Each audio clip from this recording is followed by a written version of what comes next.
Bom dia, pessoal do sexto ano. Eu sou seu professor Milton. Estou aqui mais uma vez para mais uma aula de português. Pessoal, na última aula vimos as atividades sobre o Pequeno Príncipe, né? Vimos a leitura do Pequeno Príncipe e eu coloquei ontem aí mais um capítulo para vocês poderem ler, tá? Por favor, leiam em casa para quando a gente chegar na sala de aula, todo mundo já ter lido, fica mais fácil, a leitura fica mais fluida, tá? Muito mais agradável ler um texto que a gente já leu, a gente já está familiarizado a ele quando a gente vai ler em público, que é o caso de vocês, tá? Tô pensando em botar vocês lá na frente. O que é que vocês acham? Tô brincando.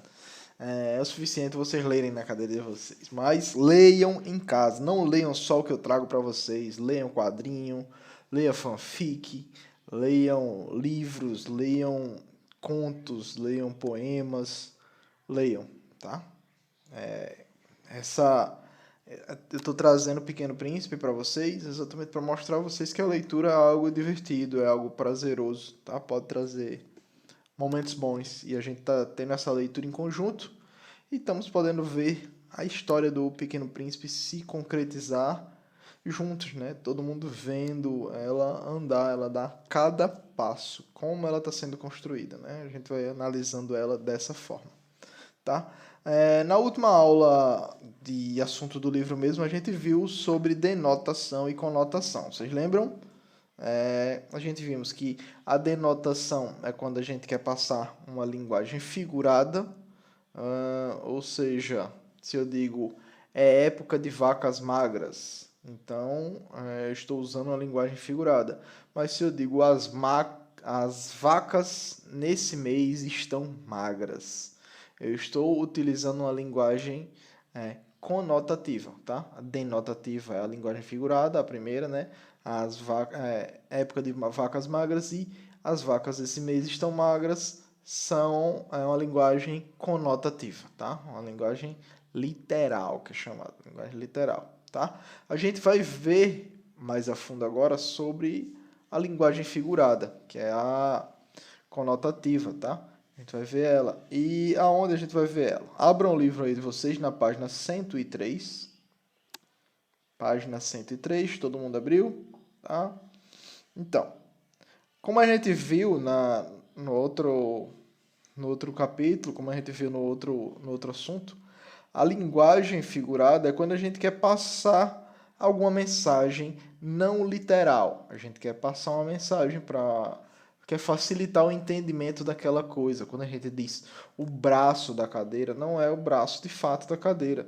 Se eu digo que o peito do meu pé não tem peito de verdade, mas a gente sabe qual é a parte do peito do pé, tá? Se eu digo a maçã do rosto, a gente sabe que é essa região aqui, ó, a maçã do rosto, né? E isso são a asa da xícara, isso são linguagens figuradas, tá? É linguagem figurada. A gente está utilizando um meio de outras palavras querendo dizer uma outra coisa. A gente usa umas palavras querendo dizer outra coisa, com a intenção de passar outra mensagem. A gente vai ver os tipos de linguagem figurada que a gente tem. Primeiramente, a gente tem a comparação ou símile. Símile vem de semelhança, tá? Ou de semelhante, símile. Ó, comparação ou símile é uma forma explícita de comparar dois ou mais seres usando os conectivos adequados formalmente. O como, aqui, ó, o que acontece na comparação ou símile é quando a gente utiliza o como, tá? O como, alguns, né? Podemos ter outro. O como a gente viu aqui o primeiro, né? Ó, vamos ver esse exemplo. Minha esposa é bela como uma deusa. Como aqui, tá vendo? O como está comparando ela a uma deusa. E esse outro, ela era tão inteligente quanto um gênio. Está utilizando aqui o tão e o quanto. O tão e o quanto em conjunto também servem para utilizarmos a comparação. Comparamos uma coisa à outra.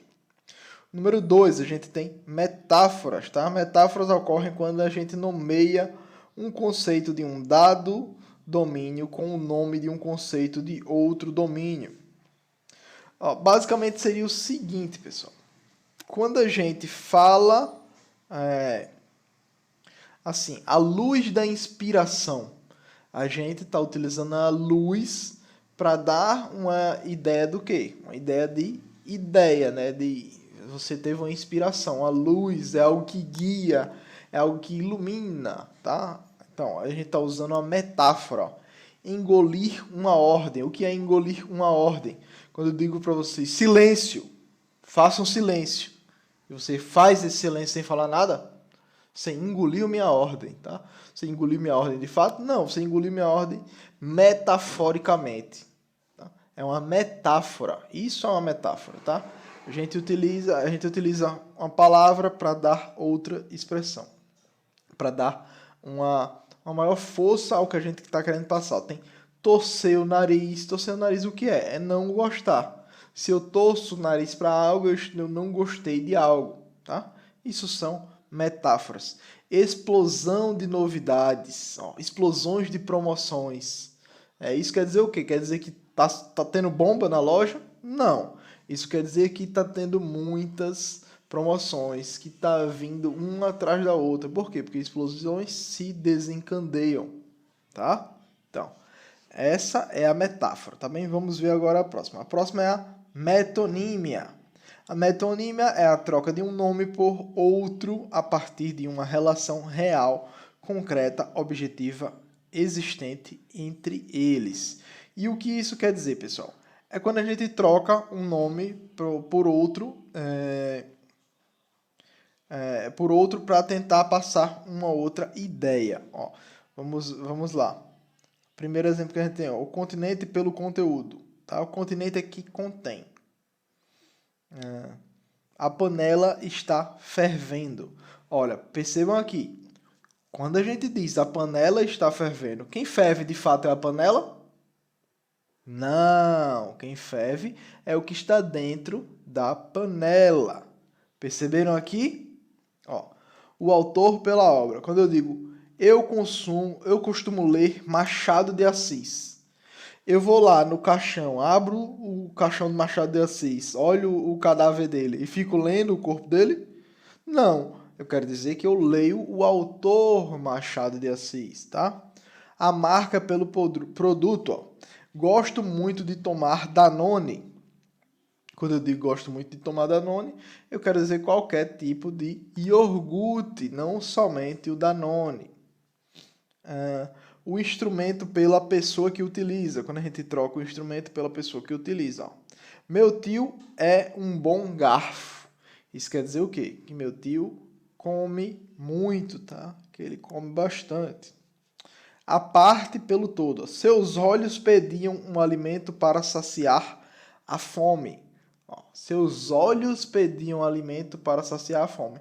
Ou seja, o cara estava com fome. Ele estava salivando de fome. Ele estava olhando para aquela comida e estava querendo. E as pessoas olharam e viram o olhar dele. O singular pelo plural. O brasileiro é muito simpático. O brasileiro é uma pessoa só? Não, são os brasileiros. Mas a gente pode dizer o brasileiro. E a gente vai estar dizendo o quê? O povo brasileiro. Todo o povo brasileiro. Ó, o lugar pelo produto. Meu avô usava um Panamá. Panamá é o quê? É um chapéu do Panamá, tá?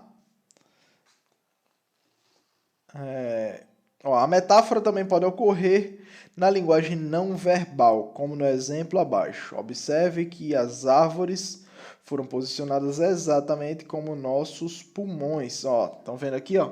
Nessa imagem aqui, a gente vê uma metáfora utilizada através de imagens, tá? Uma metáfora através de imagens. Ele utilizou o quê? Utilizou as árvores para representar os nossos pulmões, tá? O outro exemplo que a gente tem aqui é a catacrese. Catacrese é uma metáfora já incorporada à língua, sendo por isso de uso corrente. Normalmente, a catacrese nomeia objetos do nosso cotidiano para os quais nunca se deu um nome específico. Esse é aquele exemplo que eu usei antes. Asa da xícara, perna da mesa, cabelo do milho, pé de alface, céu da boca. Como é que se chama essa região do céu da boca? Mais fácil a gente chamar de céu da boca, né? A gente não sabe qual é. Talvez se a gente der uma pesquisada no Google, a gente até aprenda, a gente até entenda qual é, mas a gente não sabe. Pé da mesa, todas essas coisas são nomes que a gente deu que pegou. Vai ser esse e é. Agora é, né? Elipse. O que é uma elipse? Elipse é a omissão de um termo da frase facilmente subentendido. Ó, quando eu digo normalmente saímos muito, quando eu digo normalmente saímos muito, eu não preciso dizer o quê? Quem é que sai muito? Nós. Normalmente nós saímos muito. Só que a gente não colocou nós e botamos aqui, saímos muito. Isso é uma elipse. A gente cortou um termo que faria parte da frase, mas que, mesmo sem esse termo, a frase continua tendo o mesmo sentido, continua fazendo a mesma interação, a mesma comunicação, tá? Agora, então ficava calado, evitar o conflito. Então ficava calado, evitar o conflito. Aqui, ó, a gente cortou o para, né? Para evitar o conflito. Então ficava calado, evitar o conflito. A gente já disse isso. Não precisa botar o para. A gente já entendeu o quê? Que ele que vai ficar calado por esse motivo. A elipse de um termo anteriormente expresso dá-se nome de zeugma. Ó. Os quartos eram espaçosos. A sala pequena. Ó, eu não precisei botar o que aqui, ó. A sala era pequena. Por quê? Porque eu já estava falando antes do verbo ser, né? Eram. Eram. Eu já botei antes. Ela preferia refrigerante. Ele, suco. Eu não preciso botar o que aqui? Ele preferia suco. Se eu botar ela preferia refrigerante, ele, suco, eu já estou dizendo o que ele preferia, tá? A gente também tem o pleonasmo. Pleonasmo consiste na repetição de um termo da oração ou do significado de uma palavra ou expressão. É aquele negócio, subir para cima, descer para baixo, hemorragia de sangue.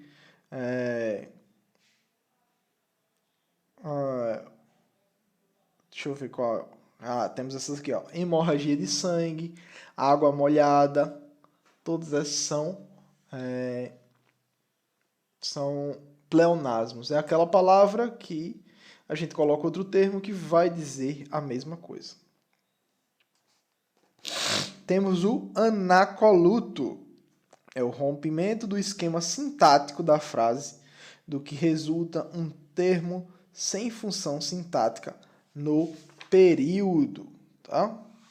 Aqui, o anacoluto. Aquelas roupas velhas, joguei fora todas elas. Tá? Esse daqui é um pouquinho complicado. Pessoal, na aula de hoje vai ficando por aqui. Eu quero que vocês comecem a responder o exercício da página 106 até a 109. Vão respondendo até onde vocês conseguirem, tá? Próxima aula a gente continua essa explicação, tá? Muito obrigado a todos vocês e até mais. Tchauzinho.